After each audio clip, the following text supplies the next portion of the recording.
নমস্কার বন্ধুরা, Subrata mechanic YouTube চ্যানেলে সবাইকে স্বাগতম। তো আজকে আমাদের ভিডিও পিস্টনের রিং পরানোটা আজকে আমরা দেখানোর চেষ্টা করব।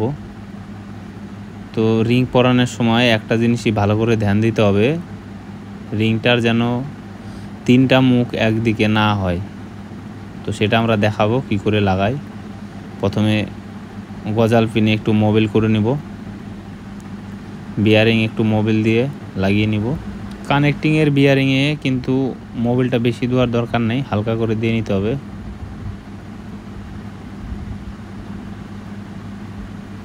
এবার রিং পরানোর সময় একটা জিনিসই ভালো করে ধ্যান দিতে হবে, যেটা কম্প্রেসার রিং, অয়েল রিংগুলো যেন একদিকে না হয়, তাহলে কিন্তু মোবিল খাওয়ার আবার সমস্যা হয়ে যাবে। তো রিংটা ভালো করে দেখে নাও আমরা কিভাবে লাগাচ্ছি। প্রথমে এই যে অয়েল রিংটা দেখো একদিকে রাখছি, উল্টা দিকে সেকেন্ড রিং, তারপর টপ রিংটা দেখো অয়েল রিংয়ের থেকে একটু ঘুরে দিয়েছি হালকা। তো এইভাবে কিন্তু আমরা রিংটা সেটিং করে নেব। তারপর রিং ক্ল্যাম্প দিয়ে ভালো করে টাইট দিয়ে, রিং ক্ল্যাম্পটা পরানোর সময় ভালো করে ধ্যান রাখতে হবে যেন রিংগুলো ঘুরে না যায়, যেভাবে রেখেছি সেভাবেই যেন থাকে। এবারে রিং ক্ল্যাম্পটাকে ভালো করে টাইট দিয়ে, এটাকে ভালো করে টাইট দিতে হবে, তাহলে পিস্টনটা একেবারে ঠেলা দিলে একবারে চলে যাবে।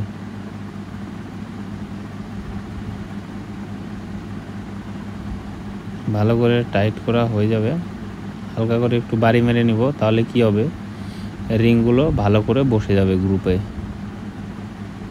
তারপর পিস্টনটা কিন্তু ভারী কিছু দিয়ে মারলে হবে না, হালকা কিছু মানে কাঠের জিনিস দিয়ে মারলে ভালো হয়।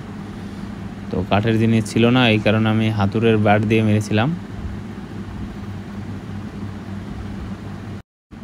হাতুড়ের ব্যাট দিয়ে হালকা করে ঠুকলে পিস্টনটা ঢুকে যাবে, ব্যাস আমাদের পিস্টন ঢুকানো কমপ্লিট।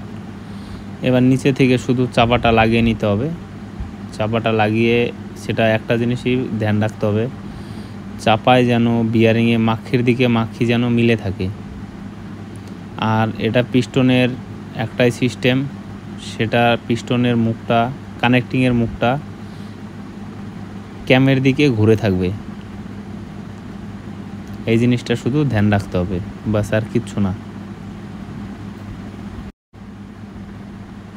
এবার কানেক্টিংগুলো লাগিয়ে, কানেক্টিংয়ের চাপা লাগাবো, লাগিয়ে এটাকে মিটার হ্যান্ডেল দিয়ে কিন্তু টাইট দিতে হবে। আমরা যেহেতু কিলো হিসাবে টাইট দেই, তো এটাকে আমরা 11 কিলো টাইট দিয়েছিলাম প্রথমে, তারপর 12 কিলোতে চেক আপ করে নিয়েছি। বাস এইভাবে সবগুলা করে নিতে হবে, তাহলেই আমাদের হাফ ইঞ্জিন করার মতন রেডি। তো আমরা নেক্সটে গ্যাসকিট বসানোর ভিডিও নিয়ে আসার চেষ্টা করব। তো সবাই একটু সাপোর্ট করবেন। যারা মেকানিক লাইনে আছো তারা একটু কমেন্ট করে জানাবে অন্য কোনো পদ্ধতি থাকলে। দেখা হচ্ছে আবার অন্য কোনো নতুন ভিডিওতে। ততক্ষণ অবধি সবাই ভালো থাকবে, সুস্থ থাকবে, আর সুব্রত মেকানিক ইউটিউব চ্যানেলে জুড়ে থাকবে। ভিডিওটি ভালো লাগলে লাইক, কমেন্ট, শেয়ার এবং সাবস্ক্রাইব অবশ্যই করে রাখবেন বন্ধুরা। টাটা।